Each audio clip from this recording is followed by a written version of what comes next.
大家好啊！今日咧同大家睇睇上水菜石村一個4至5人單位，間咗3間房嘅。咁大家見到啦，依家咧呢個地下咧係鋪咗磚啊，係磚嚟嘅。咁啊係長條木紋磚咯。入到嚟呢個位置咧就係入戶呢個門頂吊櫃啦做咗個廚房嘅門頂吊櫃。咁啊呢個位咧就係擺雪櫃嘅。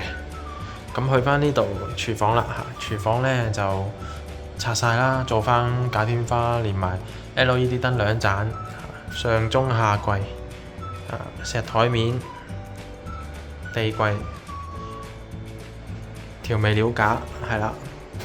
咁啊呢個位咧又擺咗啲豉油鹽醋啦，都冇問題嘅碗啊都 OK。做咗2塊嘅不鏽鋼板啦咁啊不鏽鋼板都好靚仔嘅。抹油煙都 OK 咁油煙機、煮食爐、星盤全部喺晒度，咁齊晒㗎啦。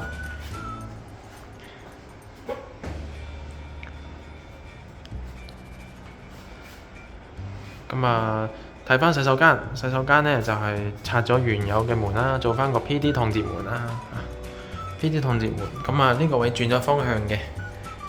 轉咗方向呢，就係向返馬桶呢邊啦，個洗面盤櫃，然後咧呢度門仔啦方盤啦同埋鏡箱咯裡面打開擺嘢嘅，係一層層嘅。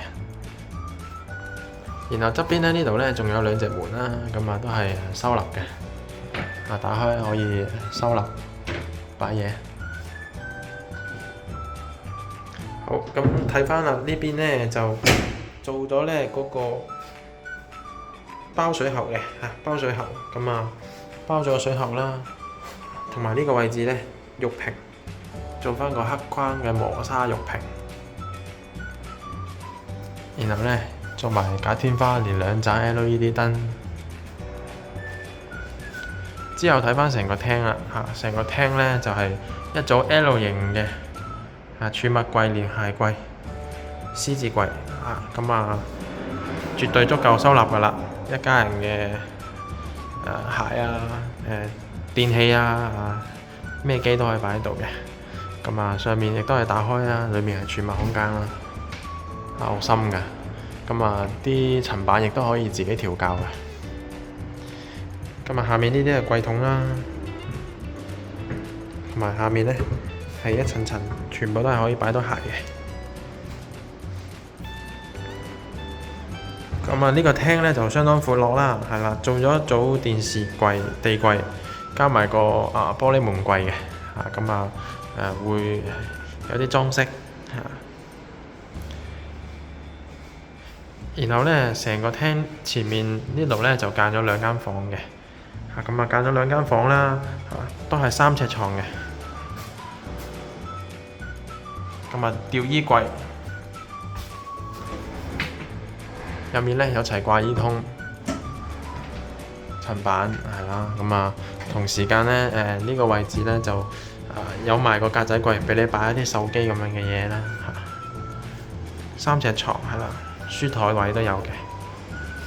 咁呢邊啦，呢間房啦，另一間房啦，亦都係即係地台床嚟㗎啦。後面呢就做咗組衣櫃嘅，係啦，有組衣櫃跟住呢度咧係書台櫃。上面打開可以擺嘢啦，擺一啲飾物咁樣啦。然後呢個書台位置呢，做埋一個櫃桶。2間房呢都有齊書台啦，同埋擺衫嘅地方，相當舒服嘅。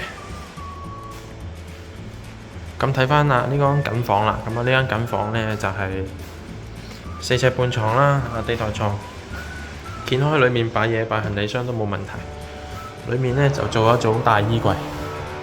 有大衣櫃，趟門衣櫃嚟嘅，裡面有層板啦、掛衫通啦、櫃桶啦，咁都齊晒㗎，通底嘅。呢個位呢就做一組飾物櫃啦，格仔櫃，可以呢度亦都係可以工作啦、寫嘢啦都冇問題嘅櫃桶。